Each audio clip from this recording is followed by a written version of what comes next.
So Michael, tell me your history, a little background about where you came from and what's been going on with you.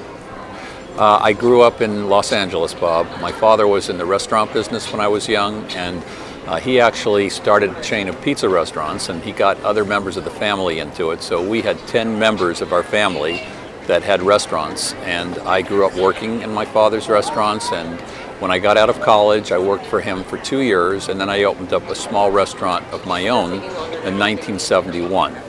That restaurant is called Italy's Little Kitchen. It's at Lincoln and Manchester. It's still in business, and my son owns and operates it. Wow. But shortly after I was in the restaurant business, I started to invest in real estate, hoping that perhaps when I got into my 40s and 50s that I would have some investments to rely on and not have to be dependent on operating restaurants.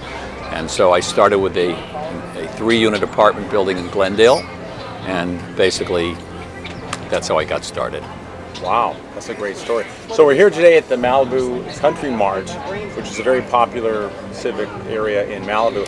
Can you give me some history on this space in particular? Because most people don't know how it started. Yes. This particular property was originally developed from a motel by Fred Siegel, probably around 1976, I believe. He sold it not too long after he developed it to Columbia Savings and Loan, which was a very high-powered savings and loan in the United States that was acquiring commercial real estate. Columbia Savings and Loan sold it to me in 1985, and the reason that they sold it was because they regarded it as a very management-intensive property. Like properties similar to it in Malibu, commercial properties, they have high water tables. It's in a flood control district. It's in a fire control district. This property I think of as kind of being the downtown or the town center of Malibu. Because we have a playground and we have a high concentration of stores and businesses that are used by the local residents, and so I think it's important that I manage it in a way that is favorably synergistic to the needs of the Malibu community. I'm very proud of the property. It's very successful and it's very popular with the local Malibu residents, and it's even so popular that we attract people that are driving on Pacific Coast Highway, perhaps to Santa Barbara, Oxnard, Ventura, who stop in here, and some people who even come from the West Valley and West Los Angeles. So I have a commitment to continue to operate this property with the highest possible standards and to be deserving of the success that we have here. So Michael, do you have any personal agendas or pet causes that you are trying to advance through Malibu Country Mart or through any other project that you have that you're developing? Well, I do. I'm very concerned about the ecology. I think that it's probably the greatest threat to mankind and probably not adequately appreciated by most people. We're very environmentally sensitive on our own living practices. For example, I've been driving an electric car for some time, and other family members drive electric cars, and I've tried to bring those values to my management of the property. I have a young woman who has a lot of experience with environmental issues. Her name is Julie Laban, and I hired her several years ago to help me to make the property as environmentally sensitive as possible. And so we're currently working toward obtaining a LEED certification, which is the highest certification that you can have for commercial property in terms of maintaining the proper environmental considerations. We have electrical charging stations, which we've had for many years, really before it was a popular thing to do. We've worked to ensure that virtually all of the waste here is able to be generated as compost. We recycle. We have drought-tolerant plants throughout our property. We have rainwater harvesting. We have synthetic turf in some areas, which looks and feels very much like grass, but has the advantage of our not having to use water for that portion. We have earth-friendly play areas. We're very concerned about all of the chemicals that we use in the property, that they're all environmentally safe. And not only do we do that on our side for our management, but we also work hard to encourage all of the tenants in the property to follow the same procedures. I have a proclamation to read. Whereas the City of Malibu's Environmental Sustainability Department strives to ensure safety of the built environment, now therefore be resolved that the City of Malibu declares March 23rd, 2013 through April 30th, 2013 as Earth Month in the City of Malibu, and encourages everyone to adopt ecological and ocean-friendly practices to reduce. And there's really a lot that we're doing. We're totally focused on all of the environmental issues here.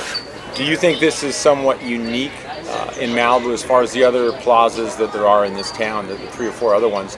Are you rather unique in that regard? I couldn't really speak for what the other property owners are doing, but I know that we were the ones that really started all of this, and I'm hoping that some of them have or will follow our lead.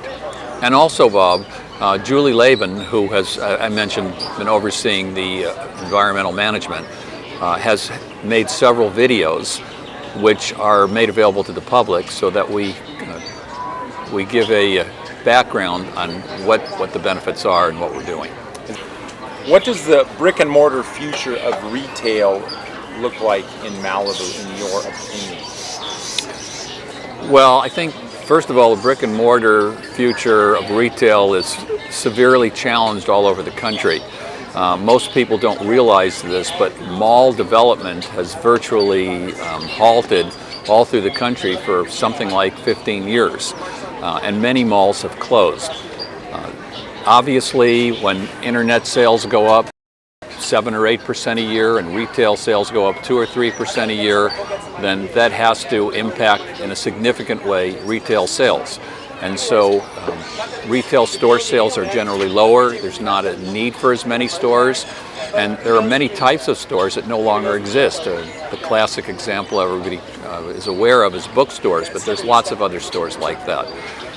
As far as Malibu is concerned, it's more of a convenience market, and so we try to have good synergy with our tenants where we have the kind of services and goods that people want. And so we've been able to support adequate store sales, but that is a challenge. So, Michael, is it fair to say that you're very concerned about your tenant mix in this Malibu Country Mart, such that you want to make sure that the businesses that you have here are sustainable and last and aren't just kind of quick in and outs? Well, this, Bob, of course, is the most important consideration for my management of the property, and what I spend probably the most time thinking about. The tenants really are what the shopping center is, and all of the other things are there to support the tenants, but people come here essentially to use the services and goods that are available from the different stores and businesses that we have. So one of the things that I'm concerned about is that we have good synergy, so we don't have a lot of duplication. Another thing that I am very focused on is that we have high quality businesses. That doesn't necessarily mean chains by any means, but it means businesses that are well run and that are going to provide the kind of needs that the community is looking for. Michael, obviously you're aware of Measure R that recently went before the city. Yes. and passed, and then it's now been deemed possibly not you can't enact it. What are your thoughts on Measure R specifically, and also as it pertains to the Whole Foods project across the street? I would first of all say that philosophically, on a personal level, I'm opposed to this type of ordinance. And the reason is that I grew up in America that's based on free enterprise, and I believe that free enterprise ultimately makes the best selection of the tenants. So it's been my experience, for example, that when we have a tenant that's a chain or otherwise, and that's not what people in the community want, those businesses don't succeed and they have to be replaced. Having said that, I have not participated in this legal challenge that's been taking place over the last couple of years because we try to have the center operated that it's unique and interesting and has a certain community feel, and we're not trying to make it into a mall center, and so I don't aspire to have a lot of chains here.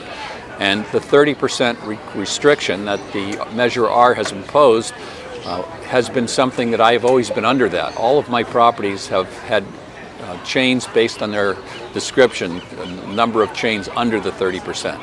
So tell us about the process, Michael, of evaluating a potential tenant. What are the factors that you look at? When I'm evaluating potential new tenants, I have to consider the likelihood that they're going to be successful. And there's a factor that has to do with the community, because ultimately the community decides whether a tenant is successful or not. I don't. So I try to make that decision, and I hope that I make the right decision, but ultimately the shopping patterns of the Malibu community is what ultimately determines the success of a center. Incidentally, I always try and get tenants that I think are going to not draw from outside of the Malibu community. I try and find tenants that I think Malibu is going to embrace. And one of the things that I think is evidence of that is that since I've owned this property, which is 1985, so it's already 31 years, I've never advertised outside of the Malibu community. I've done all my advertising in local media. Michael, you've got obviously many different kinds of tenants, some that have been here for 20, 30 years and others that have just come in. So tell me a little bit about a few of your tenants. Just give me a little bit of a slice of that. Well, recently we leased the front restaurant space to Sun Life Organics, and we actually had a lot of restaurant people that were interested in that space because it's very well exposed. It's right in front of the property. It has a beautiful patio that's included, and we leased to them at a rent that is certainly fair, but probably less than I could have achieved from some alternative food uses. The reason I selected them was because the owner of Sun Life Organics is a local person. He hires local people. He has a very successful restaurant up in Point Dume that he's operated for a number of years, and I felt that it was really an excellent fit for the community. Another tenant that I would showcase is John's Garden. When I acquired the property in 1985, John's Garden was one of the original tenants, so they had already been here for a number of years. Possibly about 15 years ago, there were two brothers that owned the business. One of them retired, and then the other one decided that he would like to retire. And so he came to me and he said that he was going to close the business. I felt that this is really one of the iconic businesses in our center and that people loved it and it would be a loss to the property. So I completely reconstructed John's Garden for him as an incentive for him to stay and consolidated the space a little bit so that I could reduce his rent. And he did continue to operate the business for quite a number of years, and eventually he sold it to another excellent operator who's done a good job of carrying forward with that. Yeah, and also, I and the Malibu Country Mart have been actively involved in the emergency preparedness along with the Chamber of Commerce. We had a day a while back where all of our employees were trained in emergency preparedness and given emergency preparedness kits. Incidentally, when we had the terrible fires many years ago, we made Malibu the center for the local fire department, and they operated off our property, and we sponsored all of the restaurants to provide free food to all of the fire people and all of the other people in the community.